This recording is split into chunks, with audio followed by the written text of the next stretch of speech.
El análisis de un enunciado o un texto está muy relacionado con lo que vimos en los años anteriores en el análisis de las situaciones comunicativas.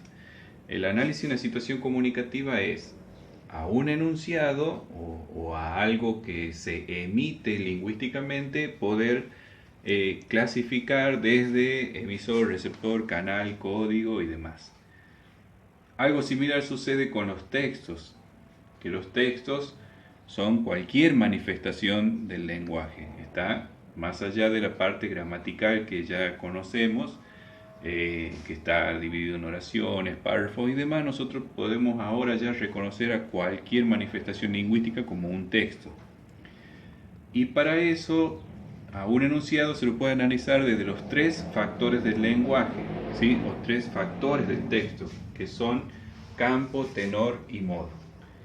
El ejemplo que ustedes tienen en la ficha es este que tenemos acá y dice: queda prohibido el ingreso al local sin barbijo. Un ejemplo que seguramente están leyendo mucho últimamente por esto que estamos viviendo del COVID-19, ¿verdad?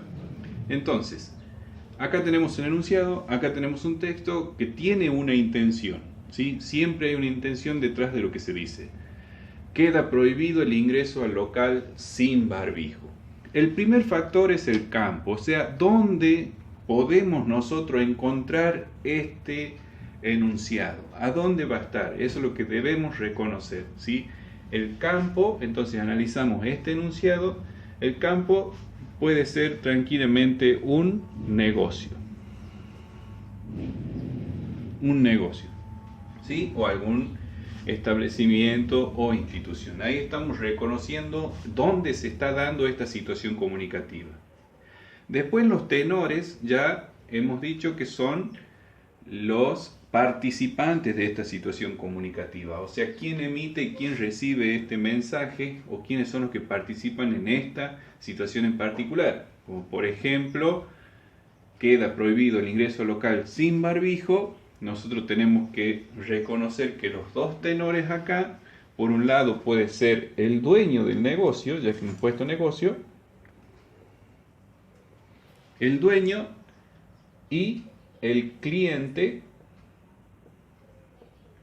porque ahí es donde nosotros debemos reconocer las partes. No puedo poner cualquier persona, ¿no? Como en los enunciados, en el emisor y receptor, según lo que se diga, no podemos poner cualquier tipo de participantes de la situación. Entonces vamos con el segundo, que es el tenor, que son los participantes de esta situación comunicativa, que haciendo caso al enunciado y a lo que ya pusimos de campo, que es un negocio, vamos a poner que los tenores son el dueño y los clientes que están interviniendo en esta situación. Y por último, el modo, que es ahí como yo, o como todos los usuarios del lenguaje, nos apropiamos de nuestros códigos para poder llevar a cabo esa manifestación del lenguaje. En este caso, vamos a decir que es un cartel que está pegado, ¿verdad?, en algún lugar visible de ese negocio. Entonces voy a decir que en el modo es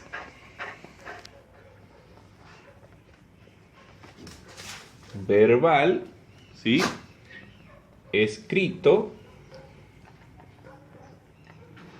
La función del lenguaje es apelativa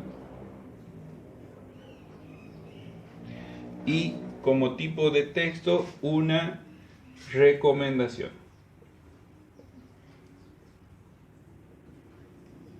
¿Sí?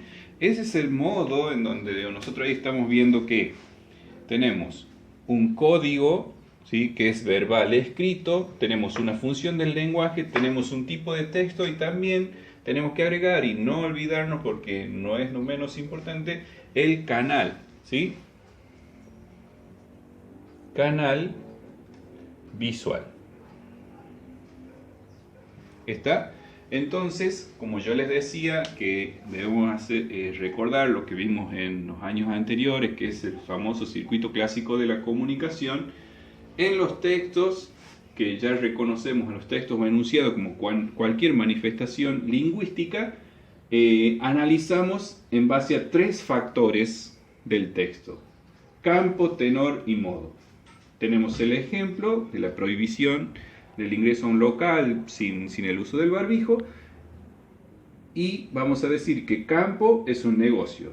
Los participantes, o sea el tenor, el dueño y el cliente. Y el modo va a ser código verbal escrito, función apelativa, tipo de texto, una recomendación, y el canal visual.